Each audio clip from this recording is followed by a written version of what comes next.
and to end the shutdown, I voted for. Steve Womack voted for, Tim Britton voted for, Rick Crawford voted for, every single piece of legislation. And think about the last piece of legislation we proposed to fund the government. It funded all of the federal government's operations with just two conditions of basic fairness. One, Congress had to follow the same Obamacare rules that they imposed on the American people by repealing the special exceptions. And two, workers and families should get the same break from Obamacare for 1 year that the president already gave to big businesses. Yeah. That was it. And liberal senators like Mark Pryor and all 53 Democratic senators refused to fund the government and accept those basic principles of fairness. So the government was shut down. Well, what's happening now, folks? Just this week, Mark Pryor and every one of those senators who's at risk in 2014 has called to delay that penalty on individuals that we tried to delay 3 weeks ago. That's because the wheels are falling off Obamacare, as you can all see. Now, the president said earlier this week in his speech in the Rose Garden, Obamacare is so much more than a website. Well, you laugh, but on this, he's right. Obamacare is a lot more than a website. I just mean that a little bit differently than he meant it. Yes, the website is a fiasco. It's cost hundreds of millions of dollars of taxpayer money, and it's probably going to cost hundreds of millions more. They've created a new deadline for the end of November. Maybe they will meet that, maybe they won't meet it. But regardless when that website is finally fixed, regardless how much taxpayer dollars is wasted on it, that doesn't change all of the underlying flaws of Obamacare. Probably 16 million Americans this month, next month, December, are going to get notices from their health insurer that their plans are canceled.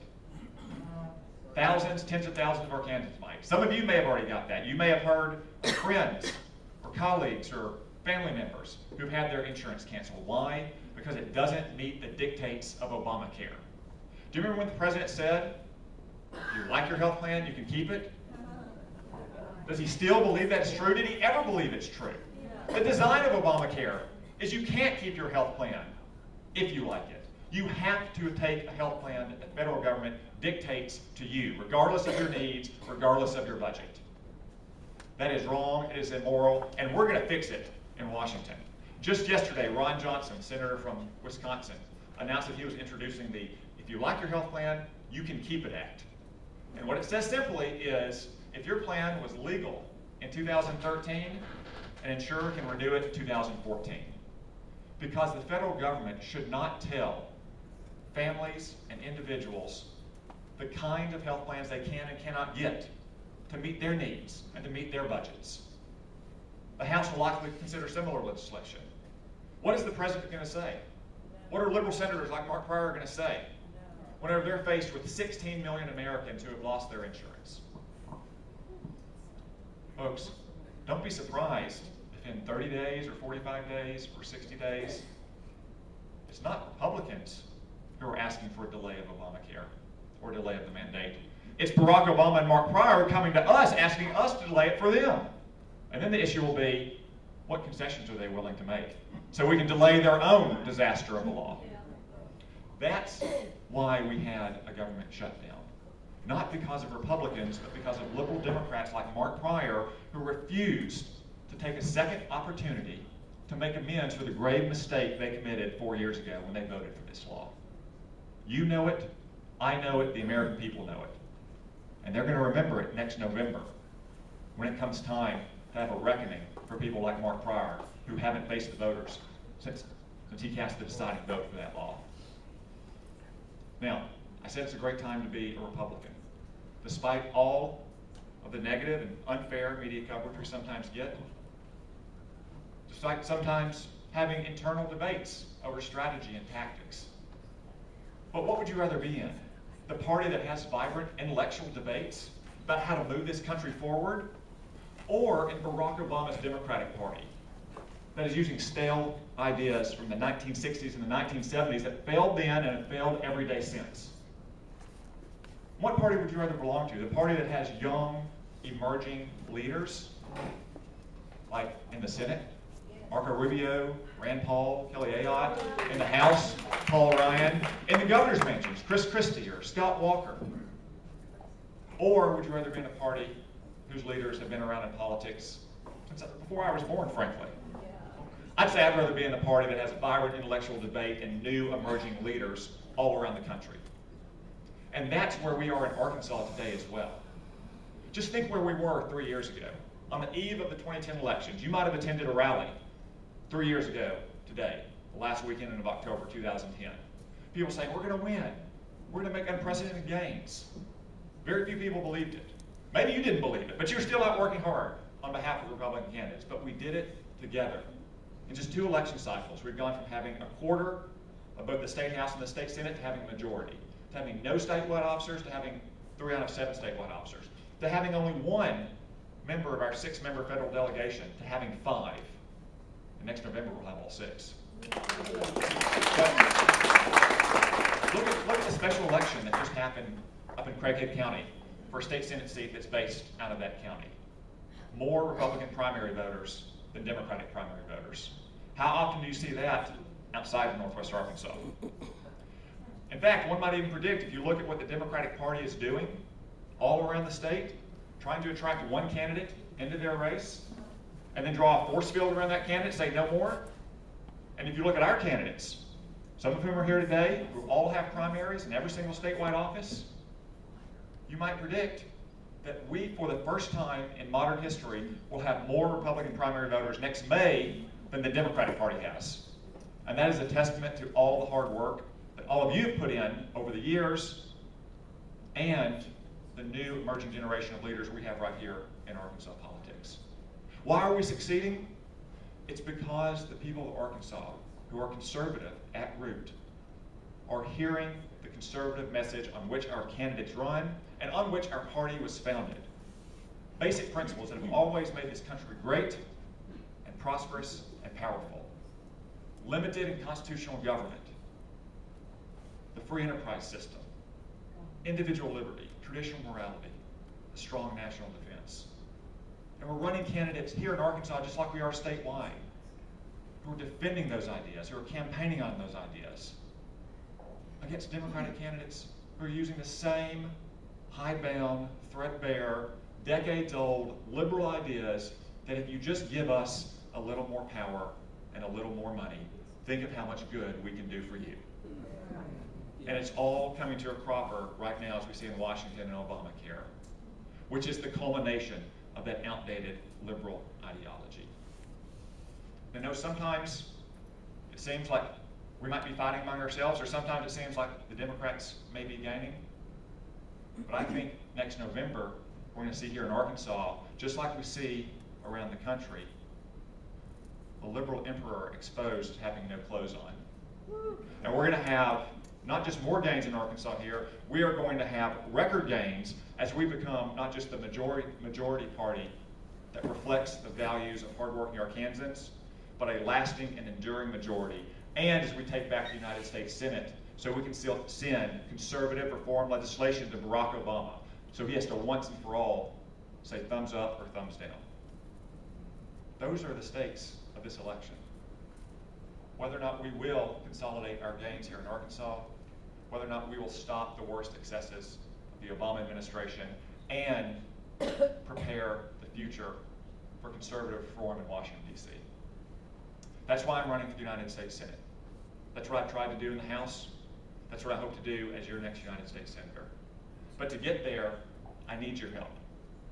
I need you to do the same kind of work that you did 2 years ago or 4 years ago in the last 2 elections to help get us to this point. There's a lot of people out there who don't take a Saturday morning in the off year of an election cycle to come out to a political event. They're still regular voters, though. They still need to be informed about our party, our ideas, our candidates. Their doors need to be knocked on. They need to be talked to in your workplace or your church or your football game on a Friday night. It's never too early to start. We got here today because of the hard work all of you put in. We'll get to the finish line next November because of the work you put in between now and then. We may be a year out. We're not asking you to go knock doors today. We're not asking you to man phone banks today. But we are asking you to be advocates and champions for our candidates and our ideas and our party. We can't win without you. And winning in this election is essential if we want to ensure not just all of us can return to economic prosperity, security, but that our children and our grandchildren can. It's up to us to carry forward the same torch of liberty for the next generation that the previous 11 generations carried for us. I don't want to look back, and I know you don't want to look back on your life and think, we were the generation that let that torch go out. So let's work hard for the next 12 months. Let's declare victory next November, and let's continue to ensure that America is the last best hope for freedom on this earth. Thank you all. I appreciate your time. Thank you.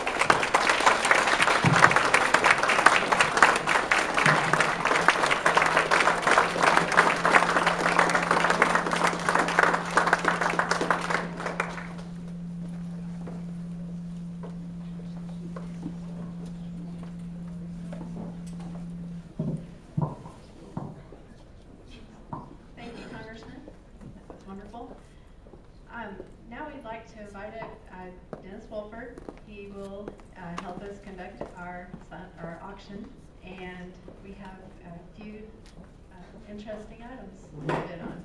So remember, this the funds created goes to our candidates, so please be generous.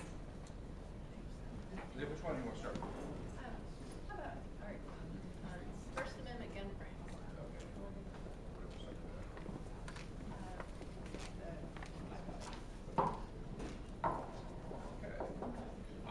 Full disclosure, I am not an auctioneer, and I'm not really sure why they wanted me to do this, but I'm happy to do it. And if I can say just a couple words real quick. Many of you know that I ran 2002 for Arkansas Land Commissioner, and some of the best support I got was from the Republican Women of Arkansas. And they helped me not only financially, but they fed me every time I went to market. I used to be slim and trim. After a year of campaigning, this is what became of that. But, one of the candidate that was here this morning that was running for Attorney General, I cannot emphasize how important that the constitutional officers are to the state of Arkansas. And sometimes we lose sight of the top campaign. But the constitutional officers, the Attorney General who's running this morning, is extremely important to the state of Arkansas, and could be important to the nation as well. So keep that in mind. Anyway, okay, they want to start this off at $5 here. This is Guns Welcome on Cruz. This is $5. Who'll give me $5 bill? Got a $5 bill? Who'll give me 6? Who'll give me $6 bill? 6. Got a 10 right here. Okay, $10 bill. Who'll give me 10? 10. Who'll give me 15? Who'll give me 15? Got a $15 bill right here. Who'll give me 20? Who'll give me $20 bill? Who'll give me $20 bill? Got a $20 bill right back there. Now we're on the way. 25. Who'll give me $25 bill? $25 bill? Who'll give me $25 bill? Got a $25 bill. Who'll give me 30? Now we got. Who'll give me 30? You got 25 right back here. Who'll give me 30? Come on now, guys. It's only money. Come on. Come on. Who'll give me 30? Who'll give me 30? $30 bill. Who'll give me $30 bill? How about 28? Come on. That's a Big Mac. Come on. 28. Who'll give me $28 bill? Who'll give me 28? Got 25. Got 25. 25 going once, twice. So $25 right there. Just give it to them. Okay. What's next? Another one of these? Okay. Okay. This one's just a little bit smaller. Let's start out right here, 3. Who'll give me $3 bill of this? Come on, guys, $3 bill. $3. Got 10. Got a $10 bill. Who'll give me 15? Who'll give me $15 bill? $15 bill. $15 bill. Got a 15 right back here in the back. 15. Who'll give me 20? $20 bill. Going for a good cause. Going for candidates. $20 bill. Who'll give me $20 bill? 20. Got 15 back here. Who'll give me $20 bill? 20, 20, 20 once, 20 twice. So to the lady, $15 back in the back. And they were asking me I guess write a check and cut it in the hopper up here. I guess this.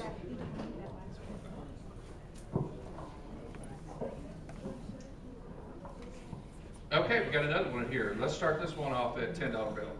How about $10? This gentleman right here, $10 bill. He'll give me $15 bill, $15 bill. He'll give me $15 bill. 15. They got 15 right there. He'll give me 20. He'll give me 20. Yes, ma'am. $20 bill. He'll give me 20. 25. He'll give me $25 bill. $25 bill. $25 bill. Come on, folks. It's going for a good cause. $25 bill. 25. 25. We got a 20 back there. $20 bill. So.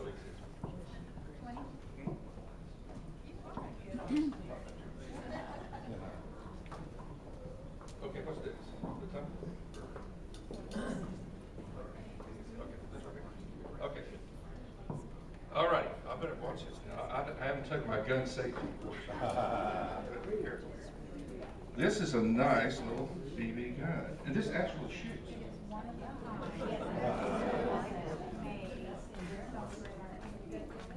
Okay, one of a kind, specially made for the anniversary by Daisy. It's got the Benton County Republican Women's date organized in today, 2014, and we want to start this off at $50 bill, and I've already got 150. Okay, got $50 bill right there back of Rita. He'll give me $60. Got a $60 bill. $60 bill. He'll give me 70. He'll give me $70 bill. $70 bill. Got another $70 bill. He'll give me 80. Give me $80 bill. He'll give me $80 bill. $80 bill. He'll give me $80 bill. $80 bill. 80 right there. 70 right there.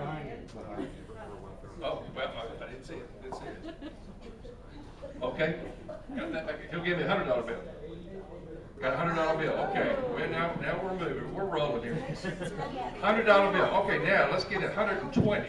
He'll give me $120 bill. He'll give me $120 bill. He'll give me $220. I got $120. He'll give me $130. He'll give me $130. $130 bill. He'll give me $130 bill. $130 bill. Got a $130 bill. Big spender. Okay, he'll give me $150. He'll give me $150 bill. $150 bill. We got $130. He'll give me $150. Got $130. He'll give me $150. Got $150. $150 bill. Okay, good deal. $150 bill. He'll give me $160. Give me $160. $160 bill. $160 bill. Got $150. $160. This is a great prize right here. Hey, you could use it for, I don't say home invasion. Okay, $150 bill. Who'll give me $150 bill? We got $150 back there. He'll give me $160.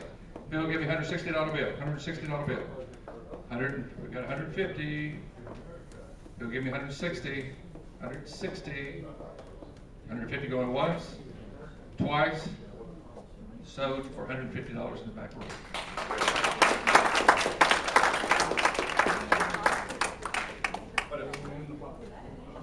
That's it? All right.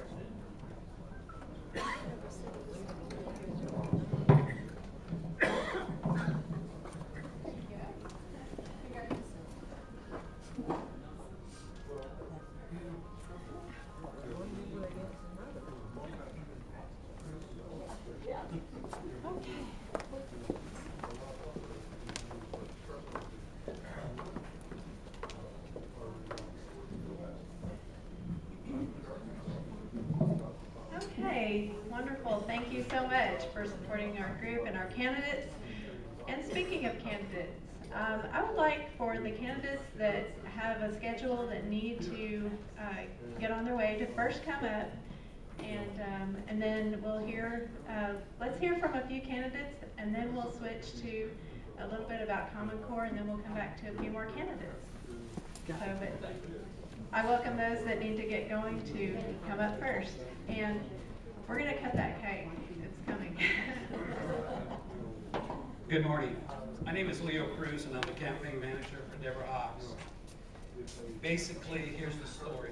A mother, a former educator, has a daughter who's a teacher at Springdale High School, has a son who has Down syndrome. She's a small business owner along with her husband, Ray. So look at the experience that you have there. You have an experience of a strong Republican woman who started in local politics as a justice of the peace forum court, and then decided to go into state politics as a state legislator, You know, she understands the medical problems that go on with paperwork and so on because of her son, Jonathan. She understands what education, the problems we have out there as a former educator and as a legislator. So she has a well-rounded experience to be your next governor of the state of Arkansas. The only thing she hasn't done is litigated in court. Thank God. That's why we have an attorney general to advise her and so on and everything. So that's the basic story about Debra Hobbs, someone who decided to go forward and serve the state of Arkansas because she believes in the principles of the First Amendment, the Second Amendment, protect the unborn, state rights, let federal government stay away from us and let us handle our own business.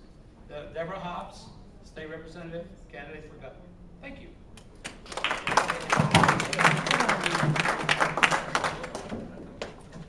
Short and sweet.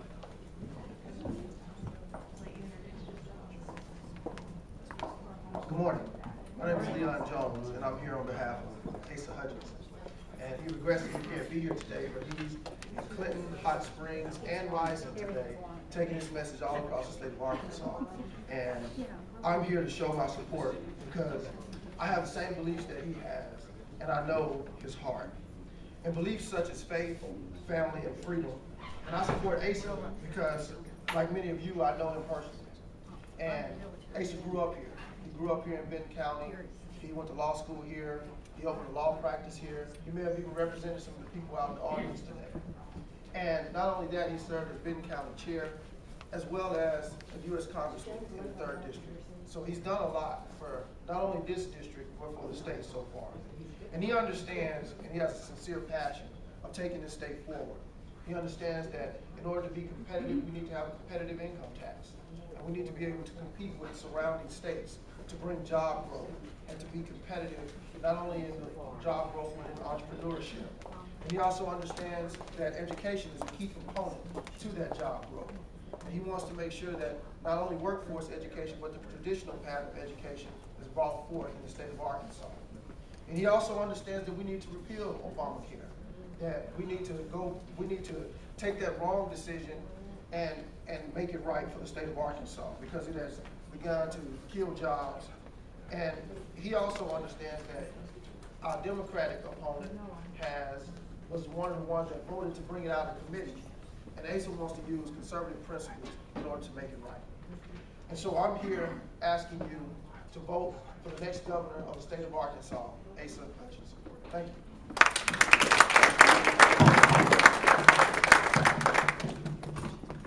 Thank you.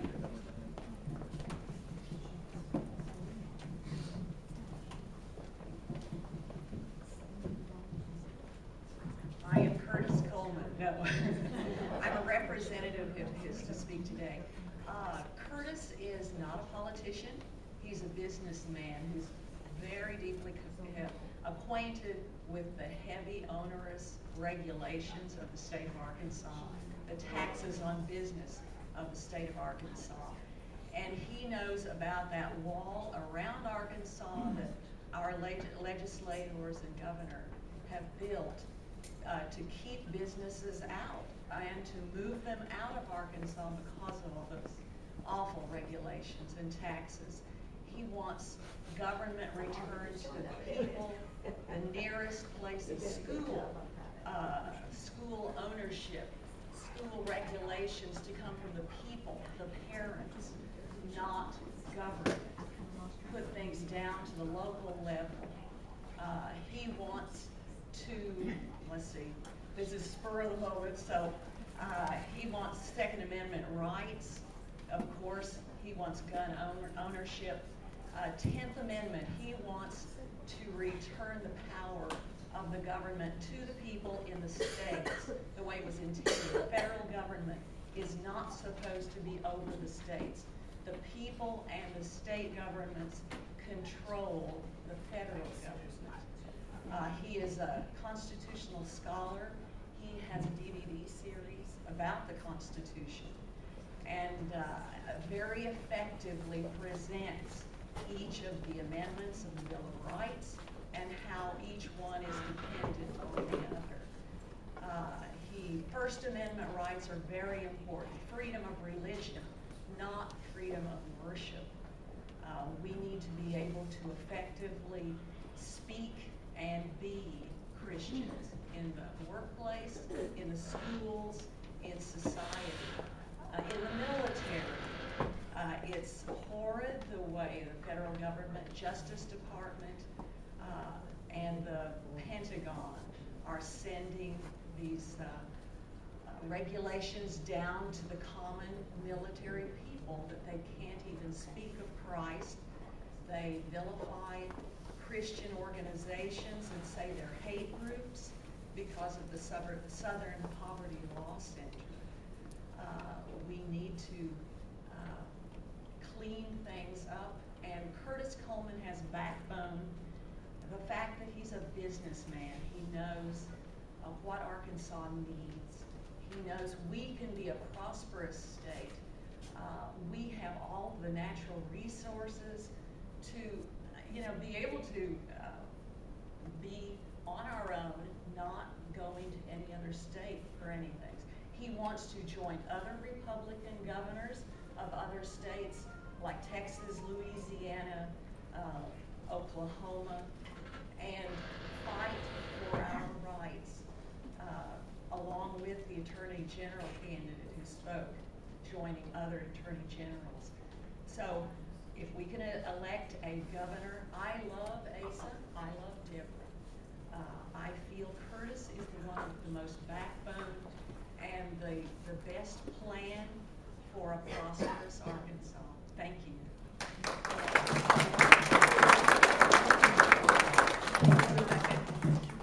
Okay, at this time I'd like to have Betty Yerger speak about Common Core for a few minutes, and then we'll cut some cake, and we'll have the other candidates speak.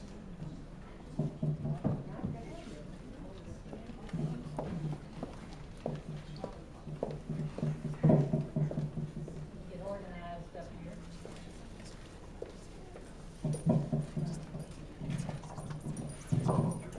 I really appreciate the invitation that Lee extended to me about 2 weeks ago to come over here and speak with you all just a little bit about Common Core and about PARC.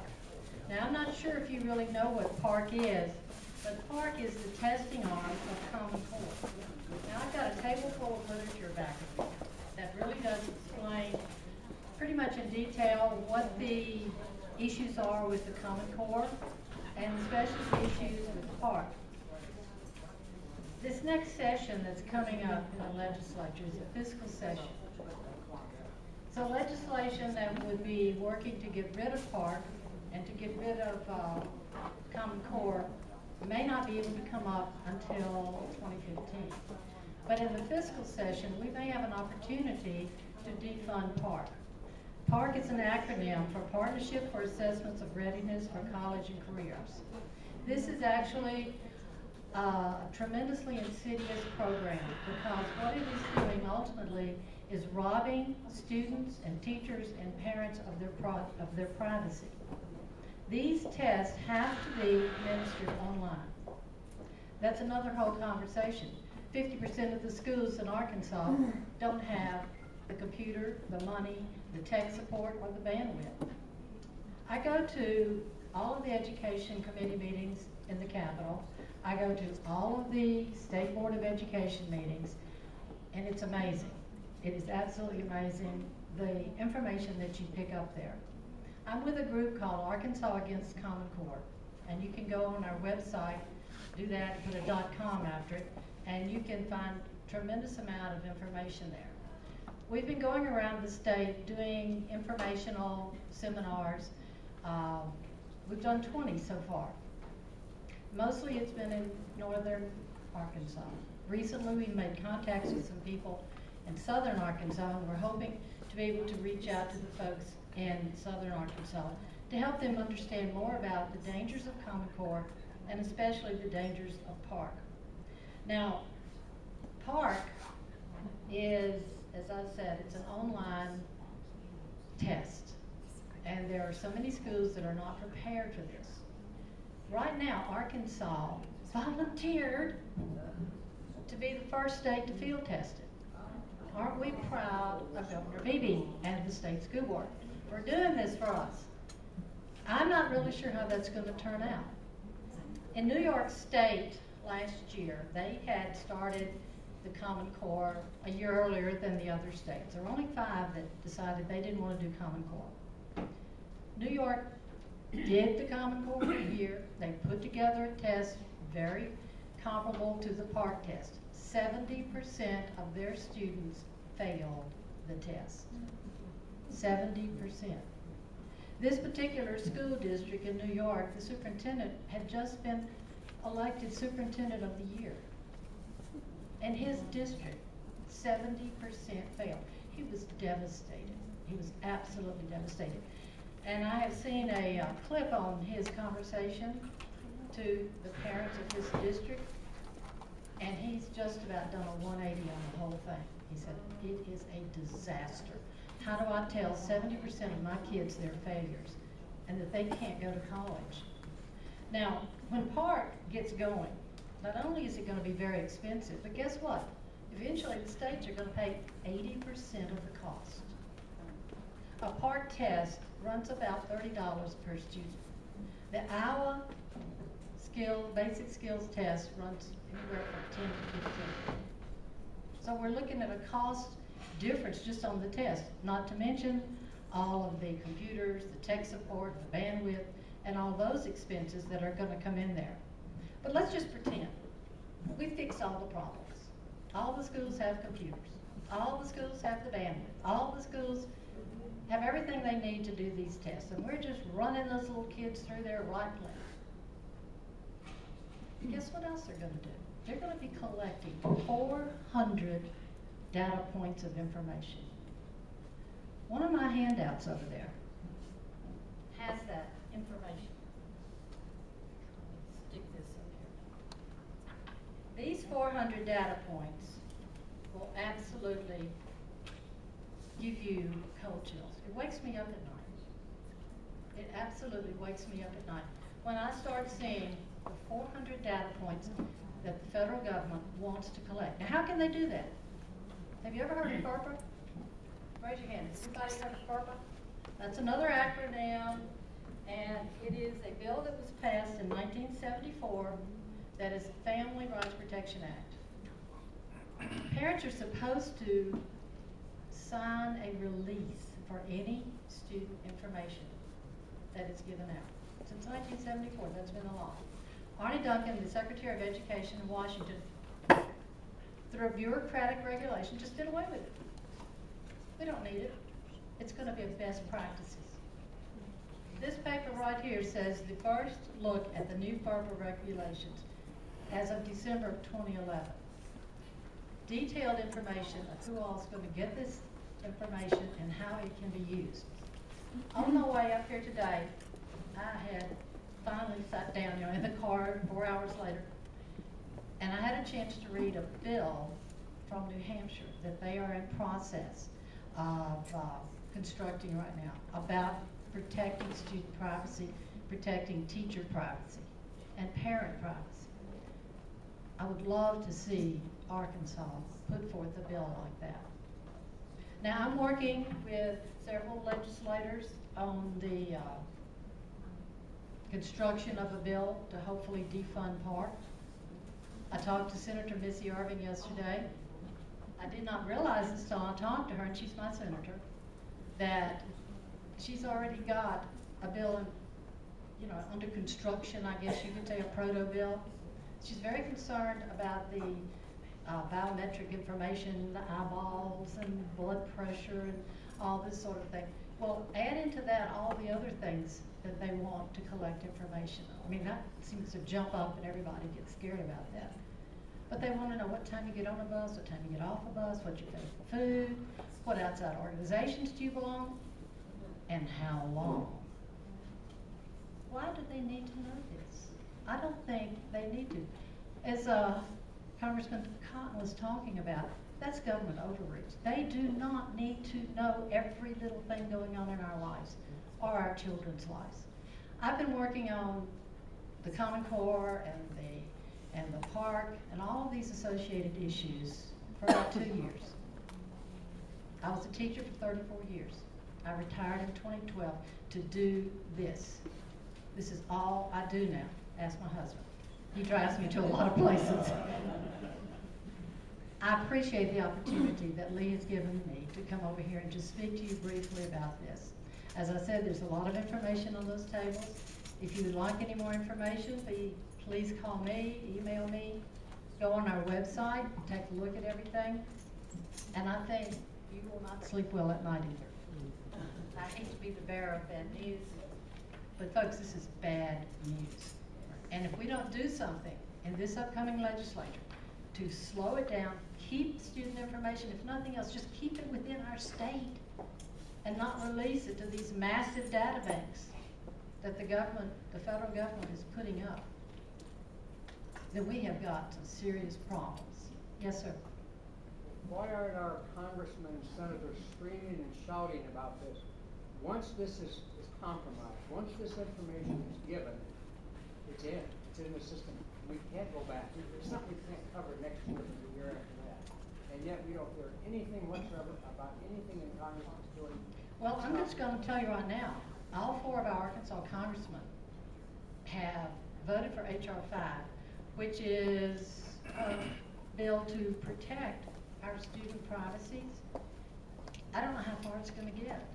I've got 2 letters, and I've got copies of them over there in one of the handouts, that were extremely supportive and very complimentary of the things that Arkansas Common Core, my group, has been doing. So they are working on it. They have sent letters to Arnie Duncan and criticized him for doing what he did with the FERPA. That should have been a congressional decision.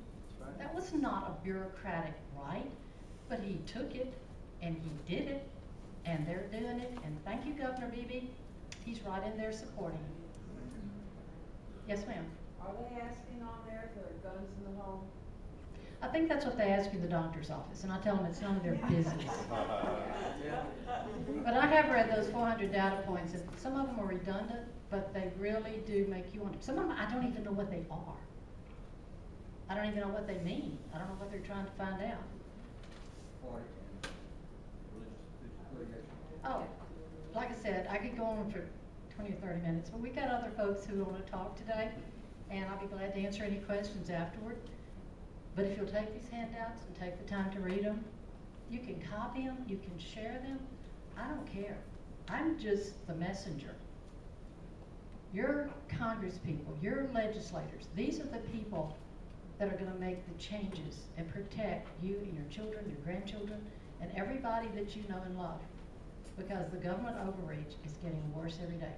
All you have to do is turn the TV on and you know about it. Thank you.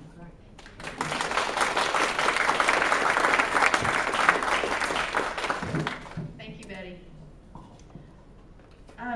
I see that we have cake that is ready to be eaten over there. So I would invite everyone to please get some more cake, get some coffee, come back. We have other candidates that want to talk to you. And I would appreciate, maybe a couple of minutes to do this and come right back. All right? Thank you.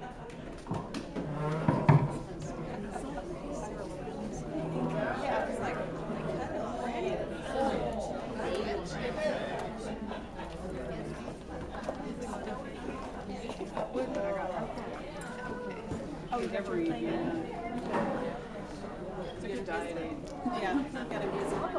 Do you? Yep. You're like, do I really want to look like I'm popping out my t-shirt just to take a bite?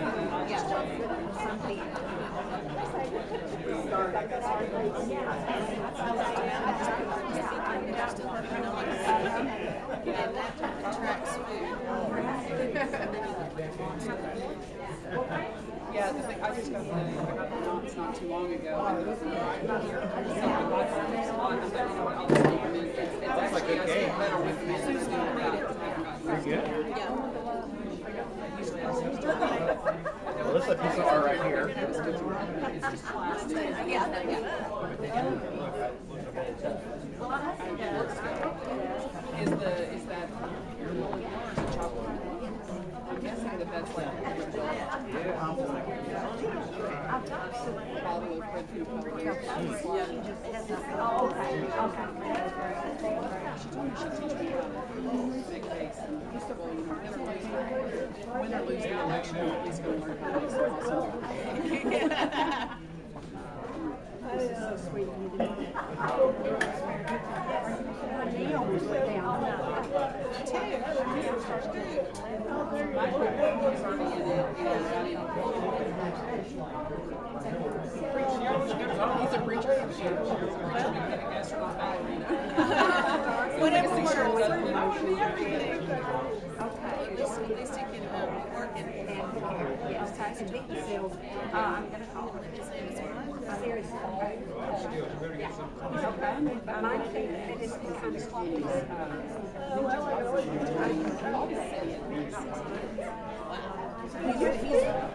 No. I don't think we really are speaking. I think we're just more introducing ourselves. Oh, okay. I was waiting for you all. Oh, I can speak. Do something. I can speak. I may speak anyway. So, when you're running out the road, you're making your cake with your feet. I'm actually planting chunks. Oh, that's a good idea. No, thank you. I'm trying to resist temptation. So I know what to do when I got into town because I was Yes, she will. I'm not going to smoke this now. I'm just going to have some to go. And then I'm just going to sit on my couch and just devour it where nobody can see me. Just look like Cookie Monster when I take it down. There you go. Because I hear it's good. Well, that's what I'm going to take a chance because I'm going to share it. You're welcome. And the 2-year-old. Any water? He likes it okay.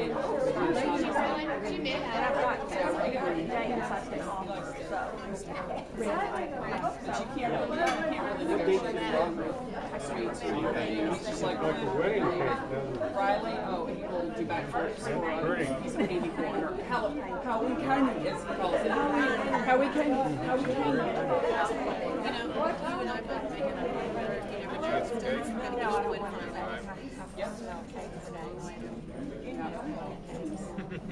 I talked to a couple people that are in my district that said they thought about running, but they weren't. So, actually 3 now. Leo said he thought about it. Joe thought about it.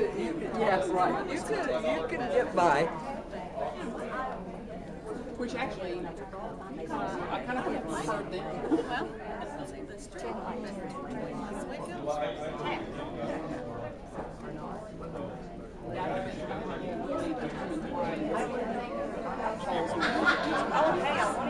He's a preacher. They started a church that seems like it is. Let me go grab him. And then, so why he wants to do this, I don't know. Because, I mean, there's already 2 people. Beautiful cake. I don't really know what issue or what, you know, It is. he thinks is more distinguished in my head. I don't really know. In fact, it was a surprise when I started to tell her. It was really funny the way that it worked out. I was at section where everybody, you know what I'm saying? Yeah. And it was going from back and to the front. So I was in the back and I stood up and introduced myself. And then literally right in front of me was the governor, which I expect that he stands up, oh, you know, I'm running. And then right in front of him was Paul Holt. And he stands up and said, no, I'm running for nothing, and I'm running for nothing, and I'm running for nothing. And anybody else? And everybody in the room Pat me very hard, and I'll just. It's true. That's a picture of Johnny It's what's funny. All right. Yeah. Curtis told me, came up after, and he said, I thought about standing up and go, you know what, I'm dropping out of the governor's race and I'm going to run for 90 because it was just so comical that everybody in the room was standing up, I'm going for 90 too. I'm going to move to 90 and I'm going to run. talking about your opponent. Yeah, yeah, but that's when I found out she was running. I just turned about it. Yeah, I'm not sure. And I even asked her afterwards, if you decided to jump in. Yes, you may remember, right? You want me to do it today? You don't have to talk to her. Maybe you'll have a primary. Yeah. What'd you say? Maybe you'll have not primary, have a primary. Well, yeah. It's pretty, you've got a pretty decent chance of that. Which is frankly just more waste. They eventually get back to you. I pay for the tickets and then they'll say, well, we'll let you know. But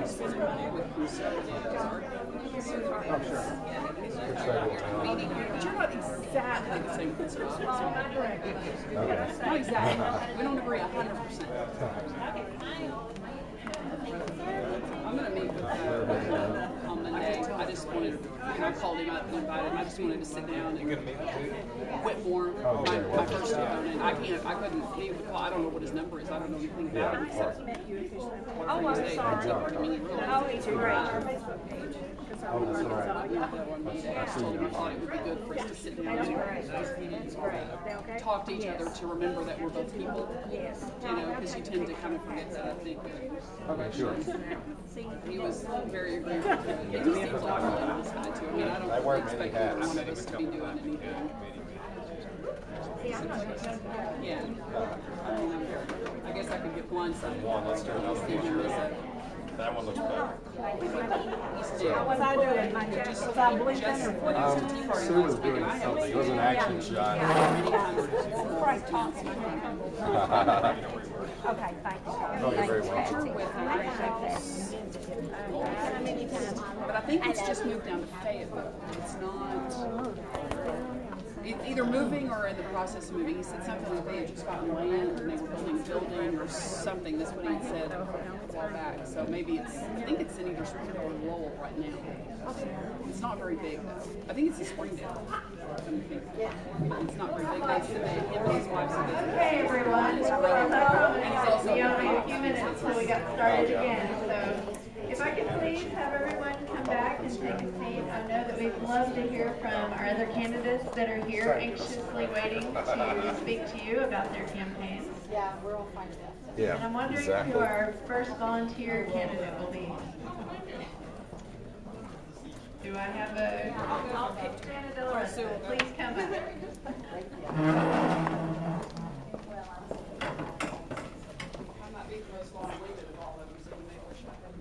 That's okay, you're one of our members. Well, that was what I was going to say first, but you've already told me. This is, she just said, I'm a member of Benton County Republican Women, so if that matters to anybody specifically, I just want to throw that out there, so if that makes you want to vote for me, then let you know that. I want to thank the Benton County Republican Women for putting this on and allowing candidates to come and speak. Just to briefly describe myself as short as I can, because I know there's a lot of other candidates. I'm running for state representative for District 90, that's Skip Carnine's current seat. He's term limited, so it's an open seat. I have 2 opponents so far. It might get to be a bigger party, we don't know. It's a political hot spot. Who knew that that was going to happen? The district runs from the southern end of Rogers, which is about the mall, down to the Benton County line. So if you fall in that district, I would certainly appreciate it if you could vote for me. If not, please talk to somebody that lives in that district and tell them to vote for me. I am a conservative Republican, and I think that distinction needs to be made nowadays, unfortunately. I've been on the board of Conservative Arkansas, which is a conservative group, as indicated by the name, for the past many years, almost since it started. And that's kind of how I got into this arena.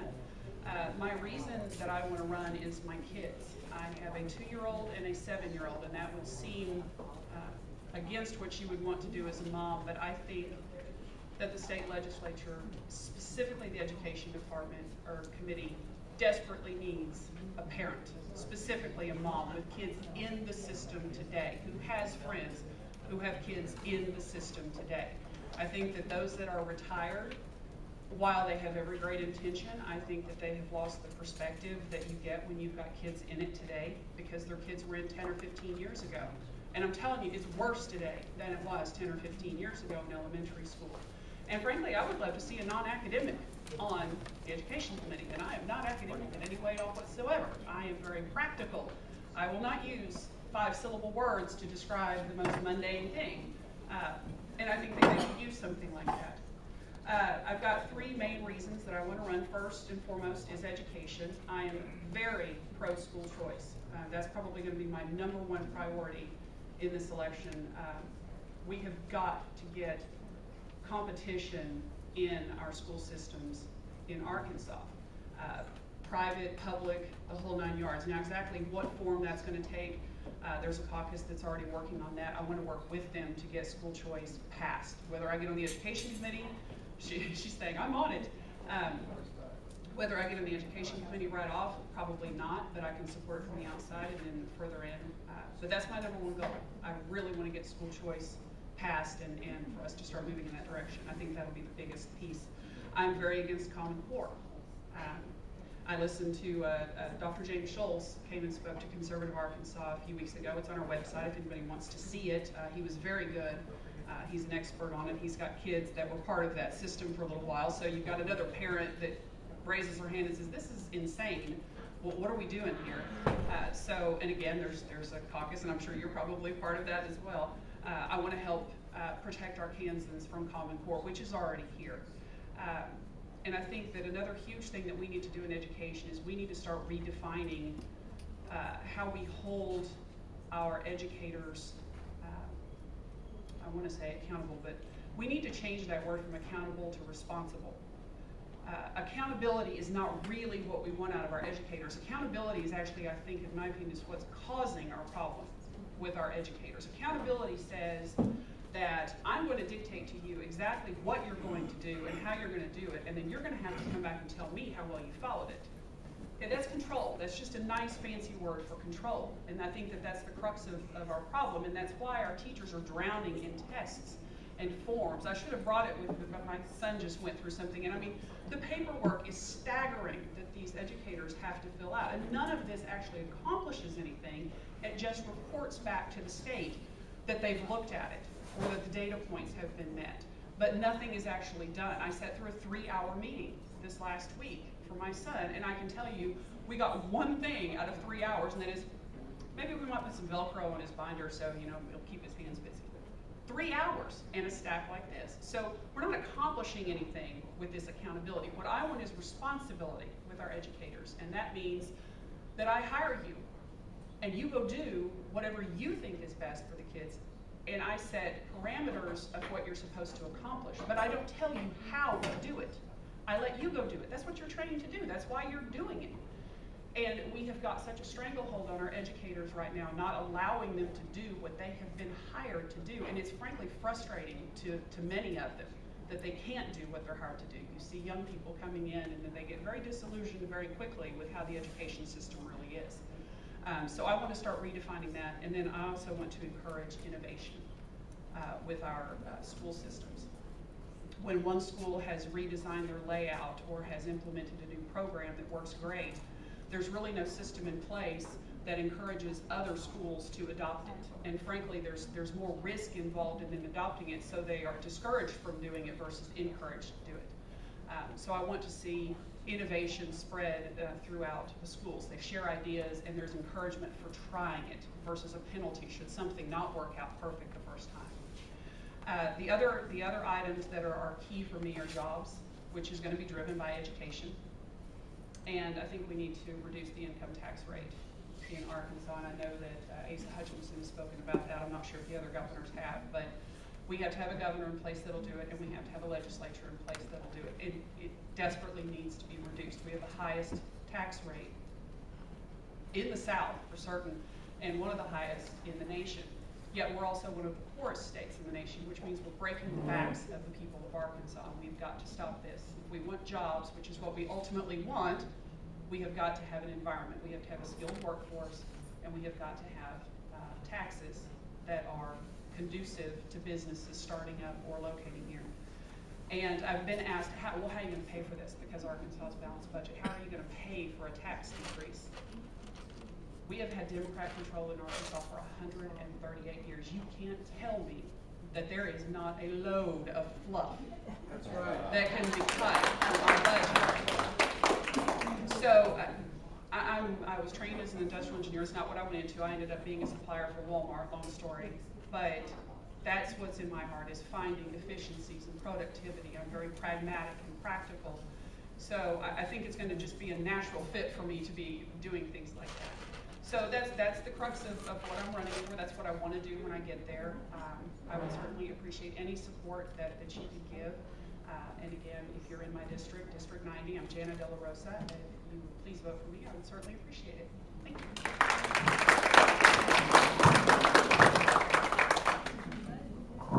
Okay, thank you. Do we have another candidate? Robin, please come up.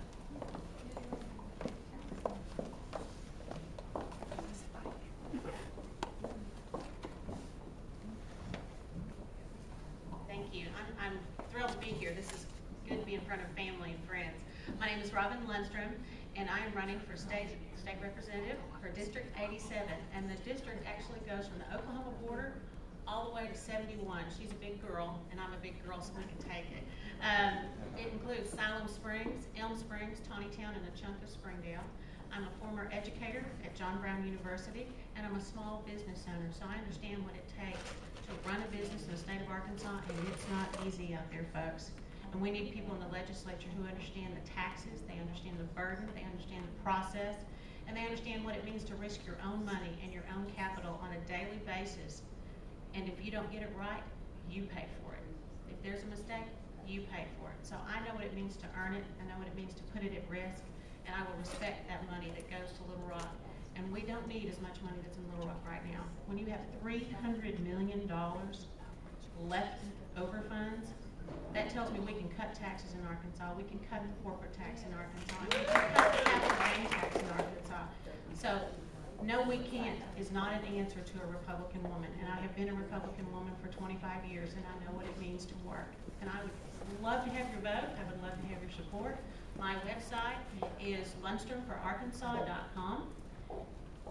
Join me. It's going to be a wild ride.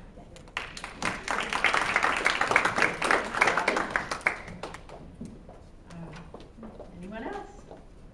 Come on up, Lexi.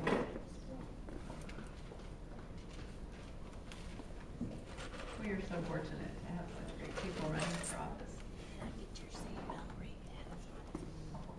Well, I want to tell you one thing. If you want to choose a candidate to run against, you do not want to draw Robin Lundstrum. So I'm running for District 87, same district, she described it. But I wanted to first, really quickly, and I want to make sure I do this everywhere I go, I want to tell you about my favorite Republican woman. That's my wife, Charissa. She's not here today. She is with our children, but I love her so much, and she's my greatest supporter. And this certainly is a team effort, this whole campaign. Many of you guys, probably everyone in this room, has been involved with the campaign. You know, it takes a lot of work and perseverance, and it's a team effort, so I just cannot speak highly enough of her. Real quickly, about myself, I kind of come from some bad professions. I was a journalist, and some of you guys may remember I worked for the Northwest Arkansas Times, and I wrote the only conservative column there for about 10 years, and I fought the good fight there. The journalism business wasn't going very well, and so I got into the other great bastion of liberalism, higher education. And I taught for a few years at George Fox University and Northwest National University before I finally had the opportunity to come back to my alma mater, John Brown University, where I'm currently the director of university communications. So it's been fun in those careers, standing up where sometimes the conservative is not the most popular voice in that. So really quickly, I just want to talk about three things real quickly, and not really. I can get into details, but what I want to encourage everyone in this room, and that's really important to me, and this is one of the reasons why I'm running, is I go around, and you guys are all, everyone in here is a fighter, and we all believe in it, but we go around, and you've heard it, and I have some good friends who are good conservatives, and they love God and stuff, but they're just like, I give up. Obamacare's law, there's no reason to fight it now. There's going to be gay marriage everywhere, and I give up. And I am not ready to give up. And that is why I'm running. I'm running because I believe that we have to continue to fight for the things that we believe in. You know, one of the things that we really need to be careful of, and one of the things I think is really important for us, is that we need to be, as conservatives and as Republicans, we need to be unified. Our enemy wants to divide us. Our enemy wants to say, oh, Tea Party versus establishment. Oh, libertarians versus social conservatives. And they are doing a really good job at the national level of dividing us, and it is hurting us. Now, we can have our disagreements, and we can say, hey, I can respectfully disagree with you, and that's great, and that's part of the process. But we have to be careful, and we have to guard ourselves against becoming ugly against our own people, that we shoot the people we agree with 90% of the time, to the benefit of the people we disagree with, that we agree with maybe 30% of the time. And so that's really important. I just want to encourage us to remember that as we get into this this election cycle. It's a long battle. It took us a long time to get to the place where we are today in our nation.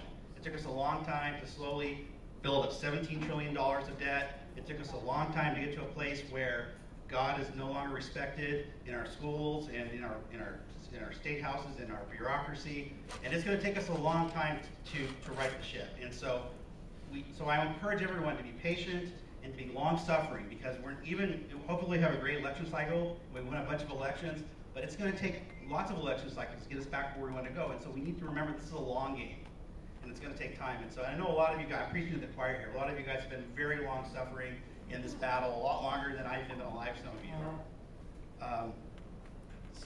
Finally, I wanted to talk briefly about two final things. One is that I believe it's really important is that we as Republicans, as conservatives, as Americans, that we elect people who look to God for wisdom. Now, I'm not a person who says we have to have a theocracy, and that obviously we live in a pluralistic society, and we welcome people who have different faiths and different backgrounds. But that doesn't mean we can't elect people who we know will go to God for wisdom. I like Martin Luther King Jr. Paraphrase a quote that he said. He talks about science versus religion. And he says science gives us knowledge, and that's really good. But that's not the full picture. He talks about how we have to go to religion to give us wisdom and know how to control the power that science and knowledge gives us.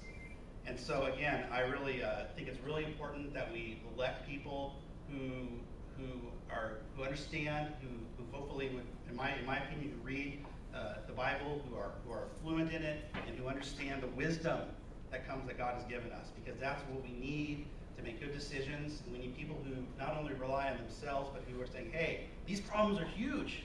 These problems are huge, and they're very complex. And I mean, talk about Common Core or whatever. These are big, complex things, and there's all kinds of people and powers and fighting on that. And so we need to have people who know the wisdom of God, and people who aren't afraid to pray and ask God and beg God for wisdom and guidance in that. So those are things that I want to encourage. Hey, we want to bring this country back to two things. I have children, and we want this country to come back to prosperity and freedom. And those are the things that are being threatened today by people who in Washington, D.C., and they want to trickle down to Little Rock, and they want to control, and they say, hey, we're smarter than you. We're gonna take away. You give us your freedom. You give us your prosperity. And we're gonna make you this. We're gonna make you this perfect little clone copy life. It's a statist vision of America. We don't want it, and so I just want to thank everyone here, because I know everyone here is fighting for freedom, and everyone here is fighting for prosperity. And so I really want to thank you all for what you are doing. If you do care about my campaign, lucasroebuck.com. I'd love for you to visit. But mostly, thank you all, everyone in this room, everyone in here. You guys are all warriors, and we got to keep fighting the fight. Thank you, Lucas. All right, we have any other candidates? Yes, we do. Mr. Brewer. No, please go Okay. ahead. All right. Good morning, everybody. Thank you, guys. Benton County Republican Women, thank you very much for letting us come and introduce ourselves. I've introduced myself to many people here, but not everybody. But I am Thomas Brewer. I'm running for U.S. Congress in the 3rd District, our district here. I'm a father, husband, school teacher, so this Common Core thing is very valuable. I actually teach at Northwest Arkansas Classical Academy in Bentonville, the new charter school, and Common Core is a burden for the teachers. But we're called a classical school because we have an education system that has worked for thousands of years. And it teaches kids how to learn, and that's what we're focused on. Common Core is just another testing mandate. And my principal actually joined us today, Mr. Tim Peterson. He's the headmaster of our school, and I want to thank him for coming and helping me out today. But we have a language problem in our country. Because you think somebody means something when they say fair, for example. Fair share, right? When we legislate fairness, government always picks winners and losers.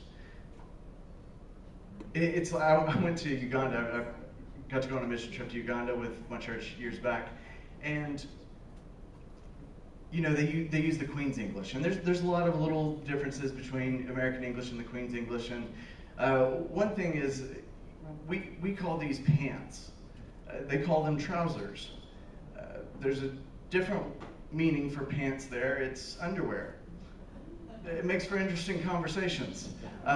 Like when we were riding on mopeds, and they were really impressed with our women that were riding back to where we were staying. It was up on a hill, and they were wearing their long skirts, and the driver was like, you know, I'm really impressed with the women riding the mopeds. They're not scared or anything, and they're riding in their long dresses. He's like, is that normal? And my leader said to him, he said, yeah, it's normal. He's like, do women in America usually ride on mopeds? He said, yeah, but usually they just wear their pants. The smile on that man's face, imagining coming to America one day. But that's the idea, is that we're speaking different terms, and they use language to try to trick us into thinking legislation, different types of legislation are good. And we've got to fight against that. We need to restore our country to constitutional values, following the Constitution. Congress has allowed our president to act like a monarch, and that is not acceptable. We have different branches of government intentionally to bind our government down to limited roles specifically enumerated in the Constitution. That's where we need to get back to. Further, we are allowing Congress to destroy our kids' future by dumping $17 trillion of debt onto them. We cannot stand for this. We cannot stand for people that come and tell us that spending is the problem, and then go to Washington and increase spending over and over and over again. We cannot stand for that. That's my kids' future. I've got a 3-year-old and a 20-month-old. They mean the world to me. They're everything, and it was them. I was sitting at home watching what was happening to our country last election cycle, and I got motivated.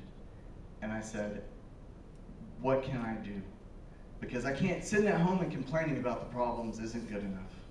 We must get involved, and everyone here is involved, and we must continue to get people involved, because now they're recognizing that government intervention is a problem, and it's affecting every single American, and we must fight against it. It's up to us, the citizenry, to do it.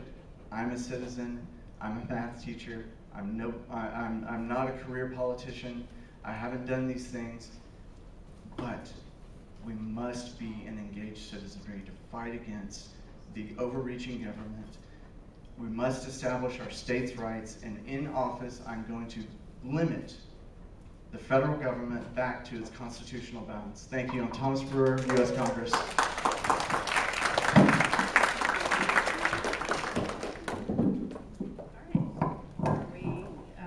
Representative Sue Scott, would you like to speak? Okay, great.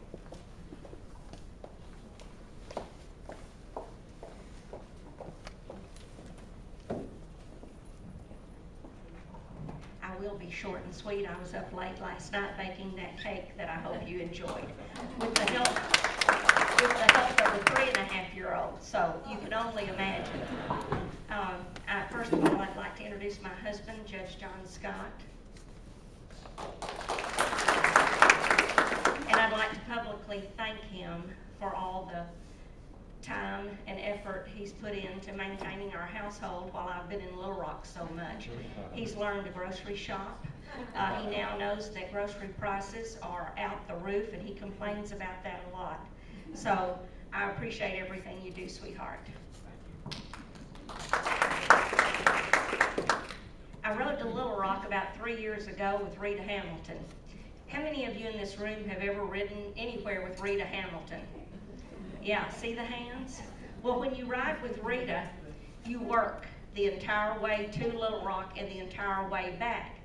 You don't think you are until about 2 weeks later, and it hits you about some of the things that she said to you. And you start thinking about those things. One day she said to me, in fact, we were heading to Little Rock very early that morning to Republican headquarters. And she said, okay, you've been president 3 years at Bella Vista Republican Women. What are you going to do now? And I thought, dear goodness, lady, I just finished 3 years. I think I'm going to rest. And she said, oh no, Republican women do not rest. And that's true. The Republican women of Benton County, all of you, truly are the backbone of the Republican Party. The men's group does a lot of good work, but most of the time they call on some of the women to come and help. So hats off to those two sweet ladies sitting right there. I have watched you and learned from you, and I just really appreciate you being here today.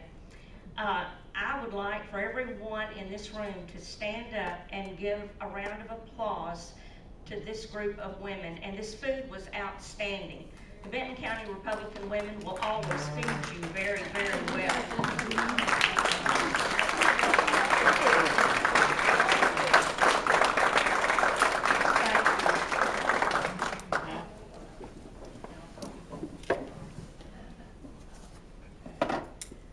I was in Pea Ridge 2 weekends ago at the mule jump.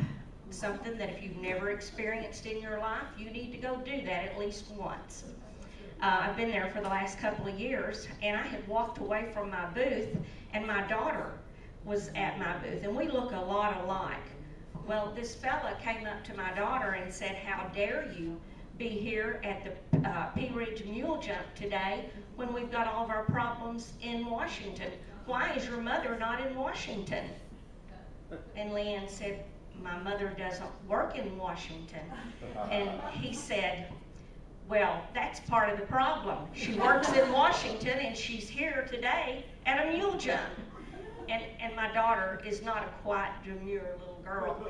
She said, sir, my mom is a state representative and she works in Little Rock. And she was there 4 days this last week. And the man said, so she's a state representative? Our state representatives don't go to Washington? Now that is sad. And you know, we all talk about education of our children, but I think we've got a real dire need for education of adults. My daughter followed up and said, well, how many years have you lived in Pea Ridge?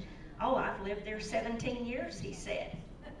Now, that needs to be fixed in my opinion.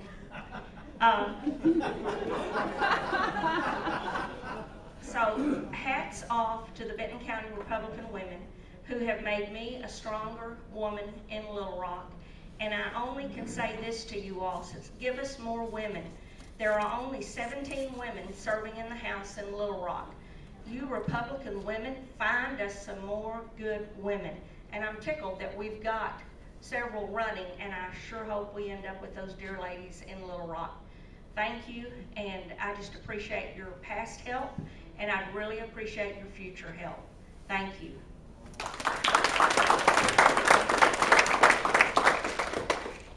Okay, I know we've gone over our allotted time, but we would appreciate anybody that can stick around to help clean up. That would be great.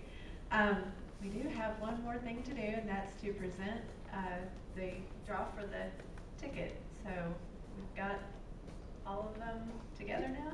All right. But Jana, would you like to do that? If anyone wants to be included in the draw, I'm still taking money and membership applications. Let me see the picture of the teapot. I'll hold it. And this If we gave you money, we're in, right? Yep. Sorry? We gave you money, we're in, right? Yes, you're in. This is what you will win. Not only is it a teapot, but it's in the shape of an elephant, and we know what that means. So. Okay. Any of you who filled out an application and left your money for membership, associate, or regular, the name's in this pot.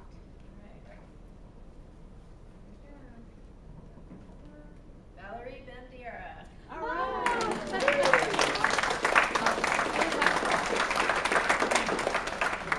And you don't live here, though, do you?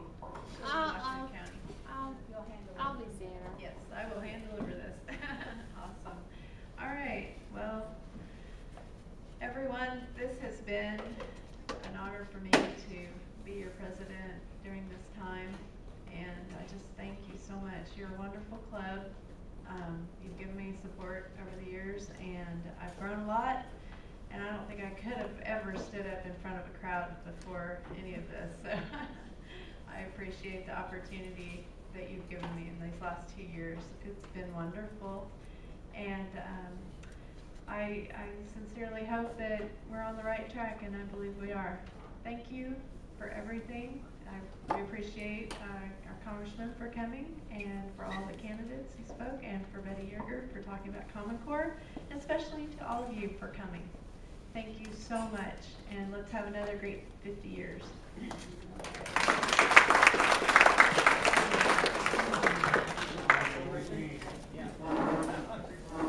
It's time to go.